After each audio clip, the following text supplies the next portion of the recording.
فيما نهوا عنه. فيه إشارة إلى أن الإنسان يجب أن يخاف على نفسه، سواء رأى معجزات أو رأى آيات أو رأى عذابا أو رأى عظة وعبرة في غيره، إلا أنه يجب عليه أن يحرص على الاستقامة، وأن يبحث عن وسائل الاستقامة، وأن يحرص على كل ما من شأنه أن يجعله على الجادة، وأن يحذر كل الحذر من الاغترار بعقله أو بما قد يكون في فترة من استقامة أو صلاح أو علم أو نحو. فعليه دائما أن يكون على وجه، وأن يكون خائفا مخبتا إلى ربه سبحانه وتعالى، وأن لا يغتر بما هو عليه من حال السلام، أو يغتر بثناء الناس، أو يغتر بمدحهم، فإنه لا يدري بما يختم له. فقد جاء عن النبي صلى الله عليه وسلم أنه قال: إن الرجل لا يعمل بعمل أهل الجنة حتى ما يكون بينه وبينها إلا ذراع، فيسبق عليه الكتاب فيعمل بعمل أهل النار فيدخلها، وإن الرجل لا يعمل بعمل أهل النار حتى ما يكون بينه وبينها إلا ذراع، فيسبق عليه الكتاب فيعمل بعمل أهل الجنة فيدخلها. فالعبرة بالخواتيم، بما يختم له. ولذلك على الإنسان أن يحذر من الاغترار بما هو عليه من الحال، وكذلك لا يستثقل الإنسان ولا يستبعد أن يهدي الله فلانا الذي أسرف على نفسه، أو فلانا الذي وقع فيما وقع فيه من الذنوب، فقد يصلح الله من حاله ويرجع إلى حاضرة الإيمان ويكون من أهل الإسلام ويختم له بخير. عباد الله، شأن الاستقامة عظيم، كما قدمنا في لقاء سابق أن أعظم الكرامة لزوم الاستقامة، أن يكون الإنسان على الجادة، أن يكون عبدا خالصا لله سبحانه وتعالى، فإن الله لا يرضى أن يشرك معه أحد غيره. هناك عدة وسائل للاستقامة، وسائل كثيرة، ولكن في هذا اللقاء سنسلط الضوء على أحدها. فمن هذه الوسائل التي تعين العبد على الاستقامة وعلى أن يكون ممتثلا قول الله تعالى: فاستقم، الإخلاص. الإخلاص، فإن الإخلاص ومعه المتابعة شرطان لقبول الأعمال، فلا يقبل عمل العبد بدون هذا الإخلاص وبدون المتابعة. الإخلاص هو الذي أمر الله به في جميع العبادات. يقول الله تعالى في الحديث القدسي: أنا أغنى الشركاء عن الشرك، من عمل عملا أشرك فيه معي غيري تركته وشركه. وقال الله سبحانه: وما أمروا إلا ليعبدوا الله مخلصين له الدين. الله سبحانه وتعالى لا يريد إلا أن يكون العمل خالصا لوجهه، فشأن الإخلاص عظيم. جاء في حديث أمير المؤمنين أبي حفص عمر بن الخطاب رضي الله عنه قال: سمعت النبي صلى الله عليه وسلم يقول: إنما الأعمال بالنيات وإنما لكل امرئ ما نوى، وإنما لكل امرئ ما نوى، فمن كانت هجرته إلى الله ورسوله فهجرته إلى الله ورسوله، ومن كانت هجرته لدنيا يصيبها أو امرأة ينكحها فهجرته إلى ما هاجر إليه.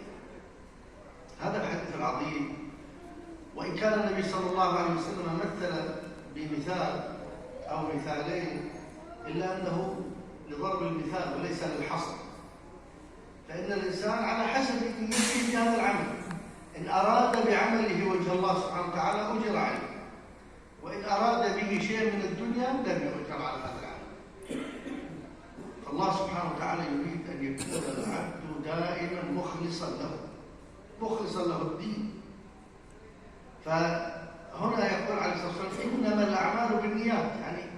وإنما أداة حصر، أي لا يؤجر الإنسان على عمل يعمله من الطاعات إلا إذا كان خالصا لوجه الله سبحانه وتعالى.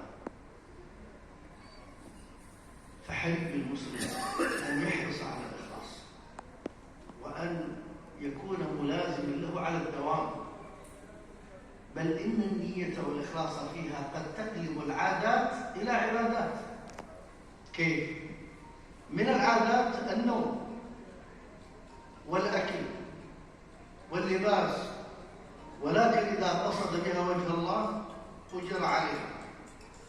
فإذا كان ينام مثلا في فترة القيلولة ليتقوى على قيام الليل أجر على هذه النومة.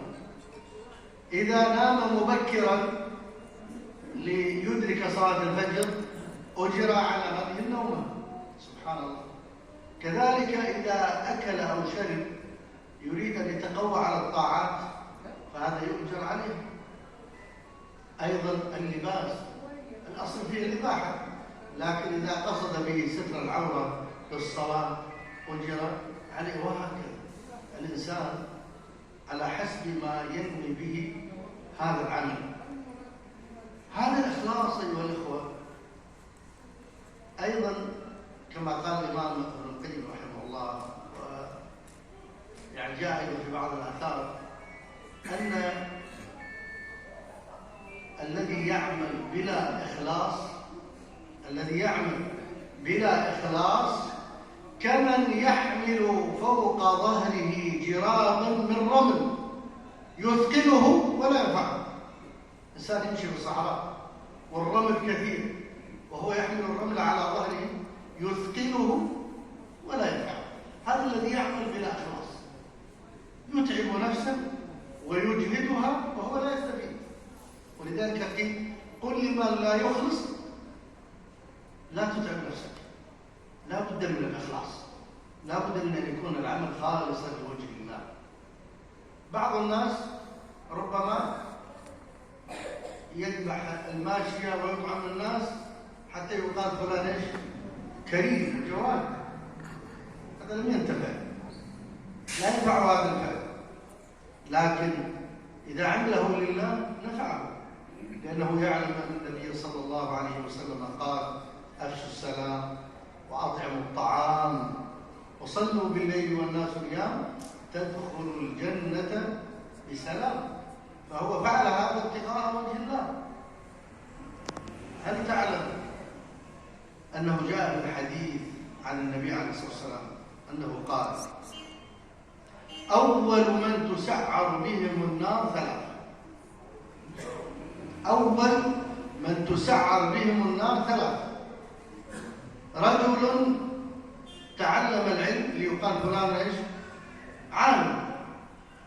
وفي رواية قرأ القرآن ليقال فلان قارئ.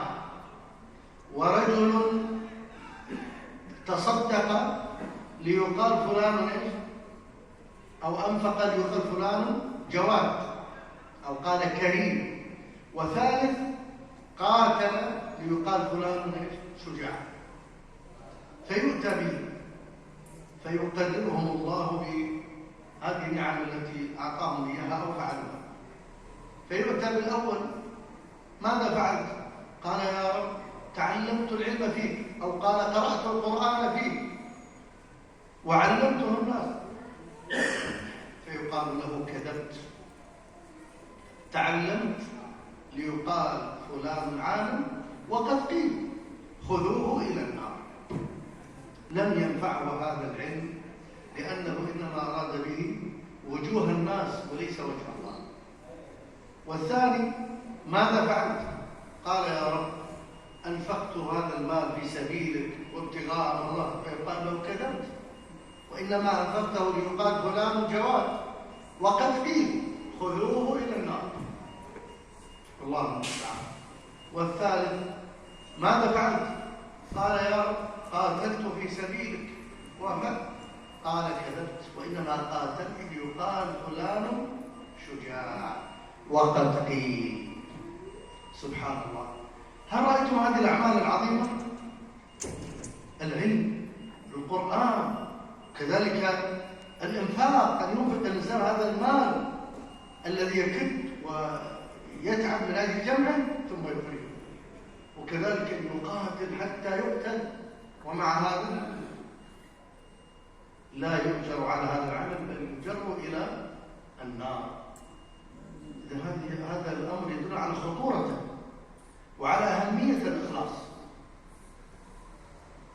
الإخلاص ينفع صاحبه وإن لم يعمل. يقول النبي صلى الله عليه وسلم وهو يحدث أصحابه وكان في غزاة، قال: إن بالمدينة لرجالا ما سرتم مسيرا ولا قطعتم واديا إلا كانوا معكم شركوكم في الأجر، حبسهم العذر، معذورين إما مريض وإما غيره، ما استطاعوا الخروج، ولكن لهم مثل أجر من خط. سبحان الله. هذا يدل على أهمية الإخلاص. الإنسان يجب عليه أن يحرص على هذا الإخلاص، فبدون إخلاص لا يجاب الإنسان ولا يتحصل على هذا الأجر.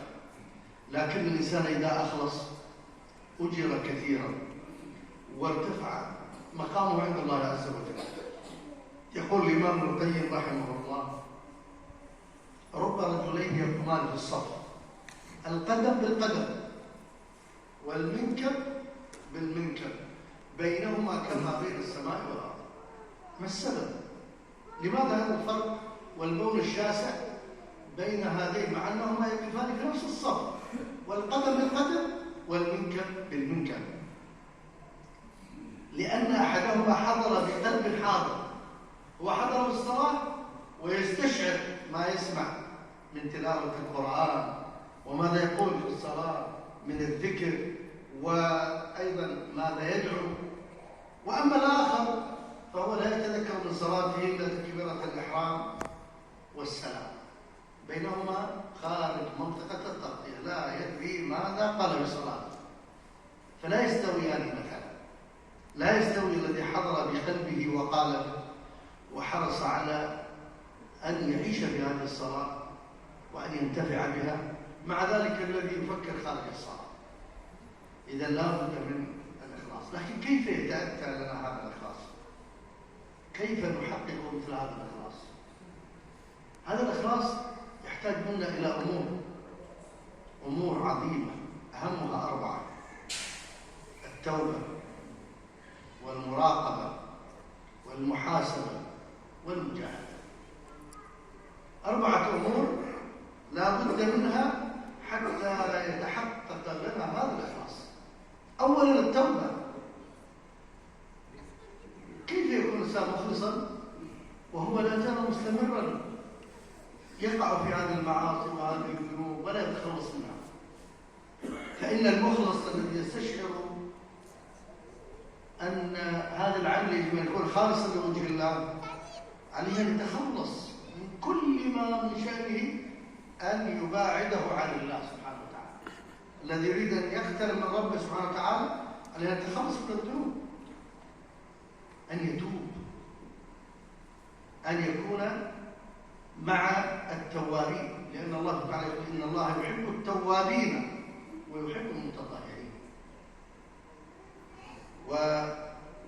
والذي يتوب الله عليه هو الذي يتوب من قريب.